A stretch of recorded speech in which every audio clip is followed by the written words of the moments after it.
एक बार फिर से स्वागत है आप सभी का आपके अपने YouTube चैनल पे। और जैसा कि एनसीईआरटी क्लास 12th हम पढ़ते आ रहे हैं, तो इसी क्रम में आज अध्याय छठा का आज पहला क्लास है। पीछे के 5 अध्याय पढ़ चुके हैं हम।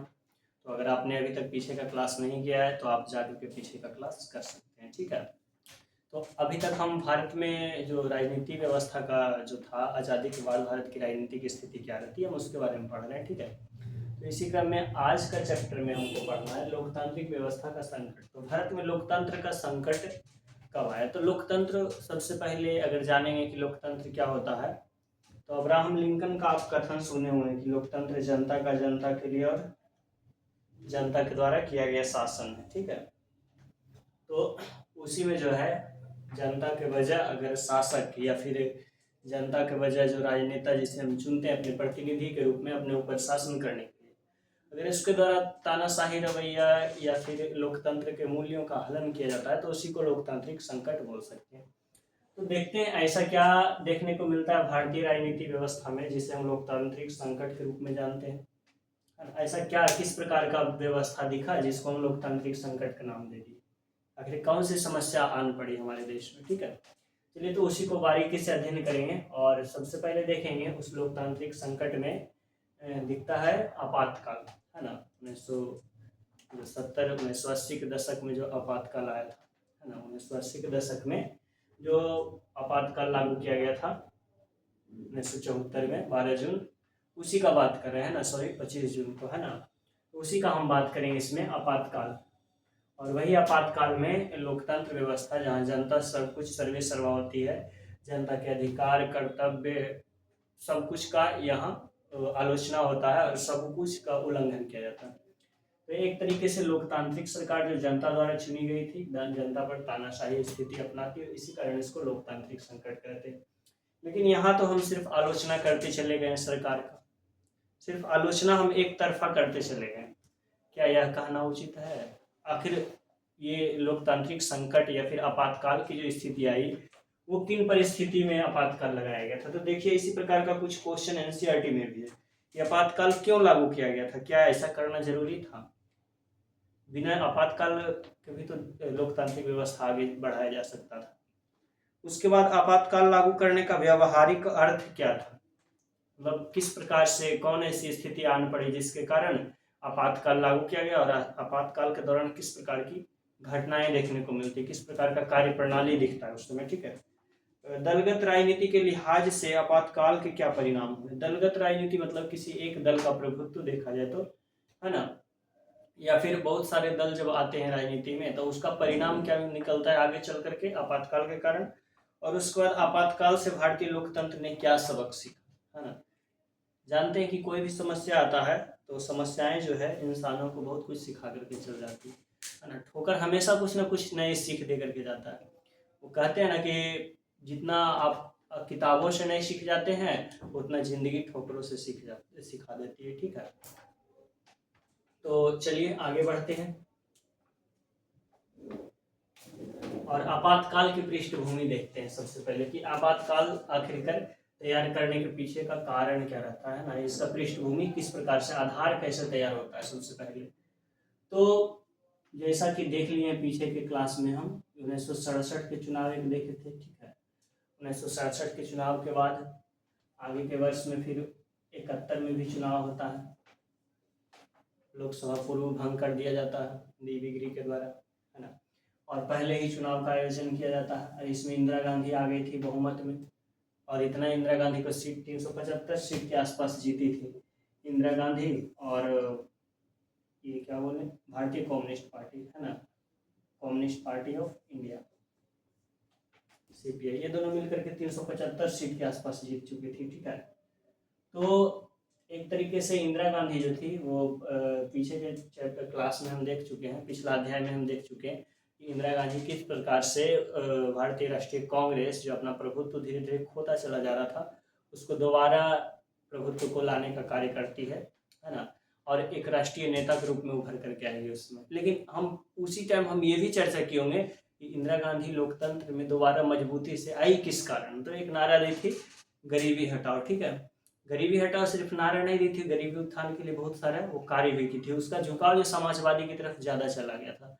समाजवादी की तरफ झुकाव ज़्यादा जाने के कारण ही भारत का मित्रता उस समय रूस से ज़्यादा हो गया था, और इसी कारण अमेरिका से इधर लड़ाई भी हो गया था। अगर अंतर्राष्ट्रीय स्तर पर देखा जाए तो समाजवादी व्यवस्था की तरफ झुकाव होने के कारण इंदिरा गांधी का अमेरिका से हमारा मनमुटाव हो जाएगा, वो पाकिस्तान से गुत्थम गुत्थी चीन से करेगा, और इसी कारण वो आगे चल करके संकट देखने को मिलता है 1971 में, जिसमें अमेरिका भी लड़ाई में उतरता है पाकिस्तान की तरफ से। लेकिन रूस जब हमारा सहयोगी यूएसएसआर जब उतरता है लड़ाई में तो अमेरिका पीछे हट लेता है ना।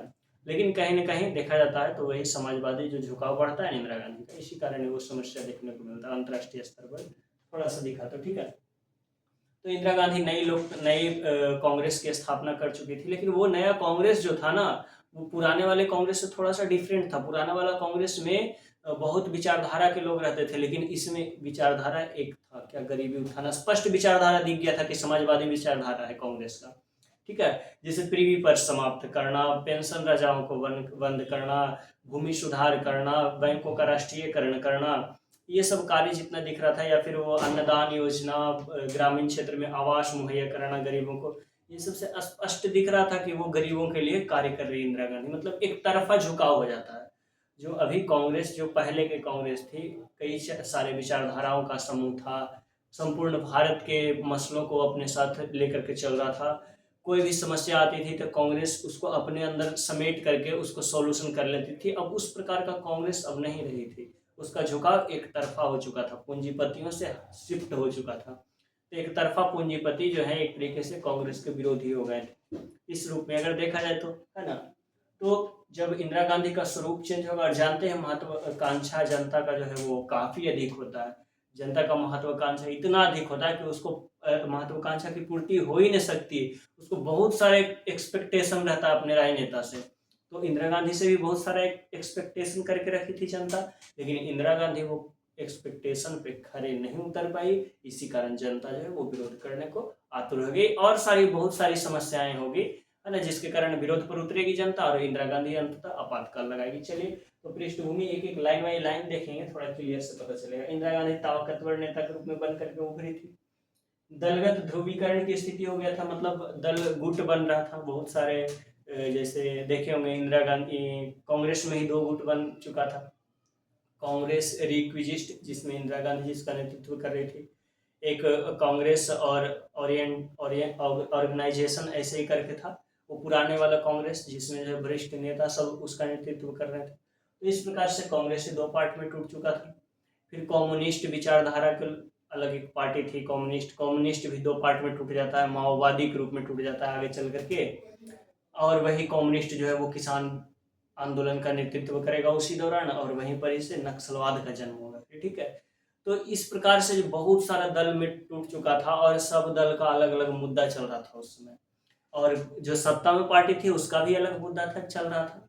ऐसा नहीं कि सत्ता में जो पार्टी थी वो ऐसा नहीं कर रही थी कि सबका सम्मिलित रूप को एक साथ समाहित करके निर्णय लिया जाए, या एक साथ समाहित करके शासन किया जाए, ऐसा नहीं था। वो पुष्पा बना हुआ था, सत्ता वाला पार्टी अलग से, कि हमको झुकाव समाजवादी की तरफ ही रहना। ठीक है, तो न्यायालय संसद के कार्य भी लोकतंत्र के विरुद्ध थे। ऐसा मतलब सिर्फ कहा जाता है कि न्यायालय द्वारा आरोप लगाएगा कि संसद का कुछ कार्य है वो भी लोकतंत्र के विरुद्ध है, जैसे वो मौलिक अधिकार को रोकना, या फिर डीपीएसपी में छेड़छाड़ करना, या फिर न्यायपालिका के शक्तियों में कटौती करने का प्रयास करना।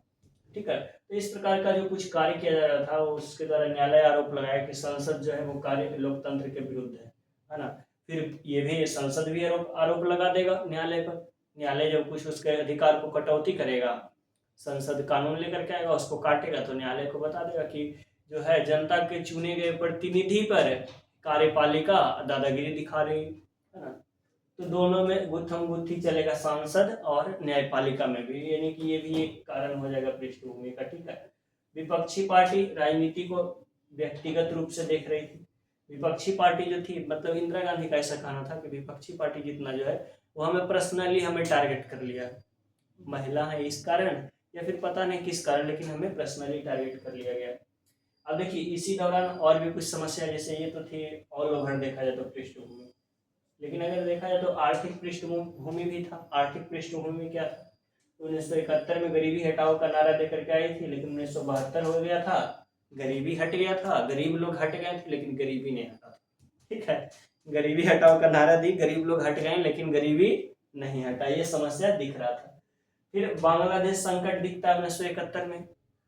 बांग्लादेश संकट की समस्या उत्पन्न होता है तो भारत को एक लड़ाई लड़ना पड़ता है, और वो लड़ाई काफी बड़े स्तर पर था, ज्यादा बड़े स्तर पर, पैसा ज्यादा खर्च होगा, सैन्य खर्च बढ़ेगा, ज्यादा सैन्य खर्च बढ़ेगा तो आर्थिक बोझ से भारत दबेगा। अमेरिका समाजवादी की तरफ भारत का जो झुकाव था, अमेरिका अपना हाथ पीछे खींच लिया कि हम तुमको सहयोग देंगे ही नहीं। और नहले पे दहले इधर हो गया, गरीबी में आटा गिल, 80 लाख शरणार्थी भारत में शरण ले लिए, और जो शरणार्थी आए थे वो और स्थिति बद से बदतर कर दिए, खास करके पूर्वोत्तर राज्य में। ये बांग्लादेश में शरणार्थी, बांग्लादेश के शरणार्थी पश्चिम बंगाल, मेघालय, असम, त्रिपुरा, मिजोरम, सभी राज्य में फैल गए, और ये देश के एक तरीके से आंतरिक समस्या का जन्म देने का कार्य किए, उस समय भी और वर्तमान समय तक भी वही कर रहे हैं। ठीक है, 80 लाख शरणार्थी भारत में आ गए, तो ये सारा समस्या हुआ। फिर अंतर्राष्ट्रीय बाजार में तेल की कीमत भी बढ़ गया था, उस समय अरब की तरफ भी युद्ध चल रहा था, तो अरब की तरफ जब युद्ध चल रहा था तो वहां भी तेल का कीमत बढ़ गया, तो भारत की स्थिति और गड़बड़ा गई। तेल खरीदने के लिए उसको पूरा पैसा इन्वेस्ट करना पड़ रहा था, और देश में महंगाई, बेरोजगारी, भ्रष्टाचारी और मूल्य वृद्धि, ये सब तो समस्या था ही, इसमें और वृद्धि होता चला गया। अब बताइए, लड़ाई में कोई देश फंसेगा, लड़ाई पर पैसा खर्च करेगा तो गरीबी, बेरोजगारी, भ्रष्टाचारी तो मिटा ही नहीं पाएगा। अब इस सब की भरपाई के लिए जो इतना खर्च बढ़ रहा था, ये खर्च के निपटान के लिए कर्मचारी का वेतन रोक लेती है, और कर्मचारी के वेतन में कटौती कर देती है इंदिरा गांधी। कर्मचारी भी रुष्ट है ना, इधर महंगाई, बेरोजगारी, भ्रष्टाचारी से तो जनता रुष्ट है, ये है, सरकारी कर्मचारी भी रुष्ट हो गया। 72-73 में मानसून की असफलता लीजिए, मतलब समस्याओं पे समस्या, एकदम आसमान एक तरीके से समझिए बिजली गिर रहा था भारत के लोकतंत्र पर। 8% उत्पादन में ह्रास देखने को मिला मानसून की असफलता के कारण, ताकि भारतीय कृषि जो है ना मानसून पर ही आश्रित है, आज भी मानसून पर आश्रित है, पहले छोड़ दीजिए ना, इतना टेक्नोलॉजी होने के बावजूद आज भी मानसून पर आश्रित है। हालांकि इसके पीछे बहुत सारा कारण है, ऐसा नहीं है कि भारत में तकनीकी टेक्नोलॉजी की कमी है, लेकिन इसके पीछे बहुत सारा कारण है मानसून पर आश्रित होने का। ठीक है, तो मानसून पर आश्रित है, इस कारण मानसून लेट हुआ, अतः उत्पादन में भी 8% कमी हो गया। अमेरिका हाथ मोड़ ये लिया था कि हम नहीं देंगे तुमको खाद्य वगैरह, है ना, पैसा उसे नहीं देंगे। इसी दौरान मार्क्सवादी, अब देखिए भारत में बहुत सारा दल दिखेगा, जैसे लेनिनवादी एक था, एक माओवादी, नक्सलवादी, इसी टाइम सक्रिय हो जाएगा, और वो भी लोकतंत्र के संकट के रूप में आएगा। ये हम नक्सलवादी, माओवादी, लेनिनवादी एक बार अलग से इसी चैप्टर में, इसी अध्याय में हम आगे के क्लास में चर्चा करेंगे। ठीक है, अब देखिए ये समस्या, ये पृष्ठभूमि, आधार बन चुका था लोकतांत्रिक संकट के लिए। इंदिरा गांधी महिला, गरीब, आदिवासी, ये सब का वोट प्राप्त करके सत्ता में आई थी, तो वो सब की महत्वाकांक्षा थी कि हमारा आर्थिक उत्थान किया जाए, हमारा सामाजिक स्थिति मजबूत किया जाए, लेकिन इंदिरा गांधी उसे करने में सक्षम न हुई। ऐसा नहीं है कि वो पूरा हाथ मोड़ दी, बहुत हद तक वो समर्थन की, लेकिन उसी समय जैसा कि आप समस्याओं को देख रहे हैं कि बिजली की तरफ भारत पर बरस रही थी समस्याएं, है ना, वो चाहे कर्मचारी, ये मानसून की समस्या हो, या फिर अंतर्राष्ट्रीय बाजार में तेल की कीमत हो, या फिर बांग्लादेश संकट की समस्या हो, सब देख रहे थे कि एकदम ताबड़तोड़ समस्या आ रही थी भारत में। और यहाँ तक कि आंतरिक समस्या भी, लेनिनवादी और इस प्रकार का जो गुट बन रहा था, वो गुट भी एक तरीके से आंतरिक विरोध को उत्पन्न कर रहा था, उससे भी समस्याएं उत्पन्न हो रही थी। तो इन समस्याओं के बीच में क्या होगा, एक और समस्या हो जाएगा, अब ये आंदोलन का रूप धारण करेगा, किस प्रकार से वो देखेंगे। ठीक है, ये तो पृष्ठभूमि हो गया। गुजरात और बिहार में आंदोलन शुरू होगा सबसे पहले। गुजरात का सरकार, गुजरात में कांग्रेस सरकार थी, ठीक है, 1974 का टाइम रहेगा, 1974 के टाइम में जनवरी के आसपास का टाइम रहेगा। गुजरात में छात्रों के द्वारा वही महंगाई, बेरोजगारी, भ्रष्टाचारी के खिलाफ आंदोलन शुरू किया जाएगा। अब वो जब जानते हैं कि छात्र आंदोलन पर उतरता है तो राजनीतिक पार्टी उसको तुरंत सपोर्ट कर देती है, जैसा कि बिहार में देख लिया कि यहाँ बीपीएससी को लेकर के आंदोलन पर उतरी, तो बहुत सारी पार्टी जो है, राजनीतिक पार्टी अपना चमकाने के लिए, सिक्का चमकाने के लिए समर्थन दे देती है। तो यहाँ भी छात्रों को समर्थन देने के लिए बहुत सारी विपक्षी पार्टी सामने आ गई, है ना, जैसे कांग्रेस आर का वहाँ रिक्विजिस्ट का वहाँ शासन था, तो कांग्रेस ओ वाले जो मोरारजी देसाई के समर्थन में थे, वो समर्थन कर दिए छात्र आंदोलन को। और भी बहुत सारा विपक्षी पार्टी समर्थन कर दी। तो इस प्रकार से हुआ क्या, विपक्षी पार्टी के द्वारा आंदोलन को और मजबूत करने का प्रयास किया गया और आंदोलन जो है वो सरकार से इस्तीफा की मांग करने लगी। आंदोलन का तीव्र रूप देखते हुए क्या किया जाता है, राष्ट्रपति द्वारा वहाँ जो है राष्ट्रपति शासन, विधानसभा को भंग कर दिया जाता है, राष्ट्रपति शासन लागू कर दिया जाता है। राष्ट्रपति शासन लागू होगा तो वहाँ मोरारजी देसाई उस समय वरिष्ठ नेता के रूप में रहेंगे, ठीक है। तो वो बैठ जाते हैं धरना पे, वो बोलते हैं कि हम आमरण अनशन कर देंगे जब तक सरकार यहाँ चुनाव नहीं कराती। सरकार बोले कि हम यहाँ चुनाव कराएंगे विधानसभा का, सरकार अंततः वहाँ चुनाव कराने के लिए राजी होती है। 75 में चुनाव होगा और उसमें इंदिरा गांधी हार जाएगी, ठीक है, यानी कि कांग्रेस को जबरदस्त हार मिलती है। तो ये तो हो गया गुजरात की समस्या, लेकिन वहाँ समाधान हो गया चुनाव होकर के, वहाँ स्थिति थोड़ा शांत हुआ, ऐसा नहीं कि पूरे शांत हो गया। अब बिहार, असली खेला तो बिहार में होगा, यहीं से तो खेला शुरू होता है ना। तो बिहार में भी वही स्थिति था। मार्च 1974 में बिहार में भी छात्र जो है गरीबी, भ्रष्टाचारी, बेरोजगारी, महंगाई, ये सब को लेकर के बिहार के छात्र भी आंदोलन करना शुरू कर दिए। आंदोलन का तीव्र रूप देखते हुए कुछ छात्रों के द्वारा जयप्रकाश नारायण को पत्र लिखा गया और बोले कि आप आइए और हमारे आंदोलन का नेतृत्व कीजिए। जयप्रकाश नारायण उस वक्त मुख्य राजनीति से वो संन्यास ले चुके थे। वो बोलते थे कि हमको राजनीति में इंटरेस्ट नहीं था, वो मुख्य राजनीति में वो कार्य नहीं करते थे, मुख्य राजनीति वो छोड़ चुके थे, अब वो सामाजिक कार्य में लगे हुए थे उसमें। तो बोले ठीक है हम तो आएंगे, अब इतना तुम लोग रिक्वेस्ट कर रहे हो, छात्रों के द्वारा रिक्वेस्ट किया गया, तो इतना करने पे हम तो आएंगे, लेकिन यह आंदोलन को पहला हिंसक रखना, दूसरा भारत के स्तर पर लेकर के जाना है, ठीक है। तो छात्रों ने सहमति व्यक्त की, जयप्रकाश नारायण आए, आंदोलन का नेतृत्व संभाले बिहार सरकार के द्वारा। तो बिहार में सबसे पहले आंदोलन शुरू किया गया, हड़ताल किया गया, बैठक किया गया, भूख हड़ताल किया गया, कर्मचारियों का हड़ताल हुआ, विरोध प्रदर्शन हुआ रोड पर, और अंततः जब बिहार का विद्रोह उग्र हो जाता है तब जाकर के जयप्रकाश नारायण द्वारा, बिहार में भी कांग्रेस सरकार रहती है, उससे इस्तीफा का मांग करते हैं। सरकार इस्तीफा देने से इनकार कर देता है। देखिए जयप्रकाश नारायण बोल रहे थे कि तुम इतना दिन लोकतंत्र में रहा नहीं, तुमसे भ्रष्टाचारी कम हुआ नहीं, महंगाई कम हुआ नहीं, बेरोजगारी कम हुआ, तो तुम कर क्या रहे हो, तुम इस्तीफा दो, दूसरा पार्टी का सरकार आएगा। इनका भी कहना उचित था, है ना।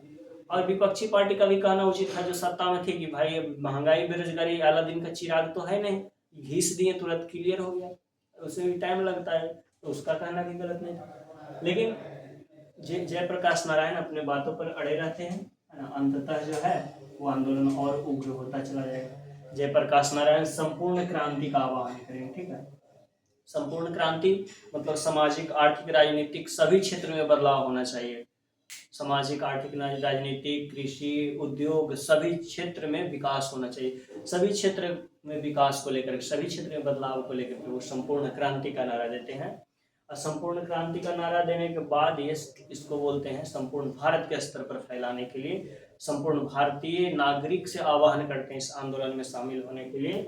और उसी दौरान रेलवे कर्मचारी द्वारा हड़ताल कर दिया, हो गया सब काम ठप। जानते हैं रेलवे कर्मचारी अगर हड़ताल कर दिया जाता है तो कितना रोजगार जो है वो अचानक ठप हो जाएगा, कितना कार्य सरकार का और गैर सरकारी कार्य दोनों कार्य ठप हो गए, है ना। स्थिति और बद से बदतर हो गई। अब देखिए आंदोलन बिहार से दिल्ली तक कैसे पहुंचता है।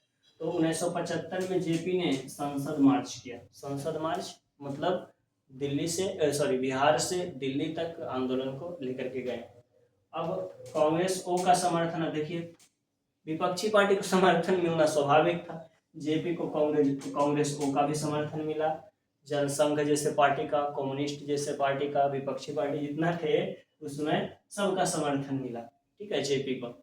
और इंदिरा गांधी द्वारा, अब इंदिरा गांधी सोच ली कि सब विपक्षी पार्टी एक तरफ हो गया, मतलब वो सोची कि अब हमको ये व्यक्तिगत वो अपने ऊपर ले ली, ये हमको व्यक्तिगत रूप से ये लोग टारगेट कर रहा है ना, हमको हटाना चाहता है शासन प्रशासन से, जानबूझ करके ये देश में हिंसा भड़काने का कार्य कर रहा है, जानबूझ करके आंदोलन छेड़ करके और स्थिति को बद से बदतर बनाना चाह रहा है। ऐसे करने से क्या बेरोजगारी भ्रष्टाचारी कम जाएगा, इंदिरा गांधी ऐसा कहना था, है ना। अब देखिए उसी दौरान नहले पे दहले हो जाएगा, न्यायपालिका और कार्यपालिका का संघर्ष चलेगा, विधायिका का सॉरी। सुप्रीम कोर्ट संसद को मौलिक अधिकार की कटौती से रोक देता है, मतलब मौलिक अधिकार में जहाँ जरूरत पड़े वहाँ कटौती संसद को करने का अधिकार है, युक्त प्रतिबंध लगाने का अधिकार है। परंतु सुप्रीम कोर्ट कहता है कि नहीं, आप इस पे प्रतिबंध लगा नहीं सकते। ठीक है, सुप्रीम कोर्ट को ने संपत्ति के अधिकार में भी कटौती करने से मना कर दिया, किसी पर भी आप रोक नहीं लगा सकते हैं, संपत्ति के अधिकार पर भी नहीं। भूमि सुधार वगैरह समस्या वगैरह जो है वो संकट में आने लगा। इंदिरा गांधी का बहुत सा सुधार व्यवस्था जो है रुकने लगा। उसके बाद संसद ने बोला कि डीपीएसपी को प्रभावकारी बनाने के लिए संसद बोलता है कि डीपीएसपी को प्रभावकारी बनाने के लिए राज्य के नीति निर्देशक तत्व जो कल्याणकारी राज्य की स्थापना करने का प्रयास करती है, उसके तत्व को लागू करने के लिए हमको मौलिक अधिकार में कटौती करना पड़ रहा है। हम शौक से मौलिक अधिकार नहीं काट रहे हैं, मौलिक अधिकार इसलिए काट रहे हैं ताकि लोक कल्याणकारी राज्य को बढ़ावा दिया जाए। बोलता है ना, ये सब कुछ होगा ही नहीं, कटेगा ही नहीं। सुप्रीम कोर्ट कहता है ना, ये मौलिक अधिकार कम हो गए हैं, है ना। तो ये सांसद और सुप्रीम कोर्ट के बीच में, विधायिका और न्यायपालिका के बीच में संघर्ष चलेगा। और उसी दौरान केशवानंद भारतीवाद 1973 बहुत ही पॉपुलर केस रहेगा, वो आएगा निकल करके, और इसमें मूल ढांचा का सिद्धांत दिया जाएगा। और इसमें कहा जाएगा कि ठीक है, तुम अधिकार में कटौती कर सकते हो, लेकिन अधिकार में कटौती कर सकते हो, लेकिन मूल ढांचा को ध्यान में रखते हुए। संविधान का मूल ढांचा कुछ है, जैसे लोक कल्याणकारी राज्य जो है, समाजवादी स्वरूप जो है, स्वतंत्र न्यायपालिका है, ये सब बहुत सारा और है, वो पॉलिटी में पढ़ेंगे। वहाँ बहुत सारा मूल ढांचा के तहत कुछ क्राइटेरिया है, आप उसको छेड़छाड़ नहीं करेंगे। उसके बाद आपको जो संशोधन करना है वो कर सकते हैं। तो पूछा गया भाई संसद के द्वारा कि तो भाई बताओ तुम कि मूल ढांचा क्या है, तो ये हम नहीं बता सकते हैं। ऐसे 2-4 को आपके संतुष्टि के लिए भी बता देते हैं। वो 2-4 बताए ना, वो वही मतलब कुछ बता दिया गया, बाकी बोला हम जरूरत पड़ने पे हम बताएंगे। वो अधिकार अपने साथ पास सुरक्षित रख लिया न्यायपालिका। तो यहीं पर इस सांसद द्वारा कहा गया कि यह तो एक प्रकार से दादागिरी है भाई, है ना। ये दादागिरी एक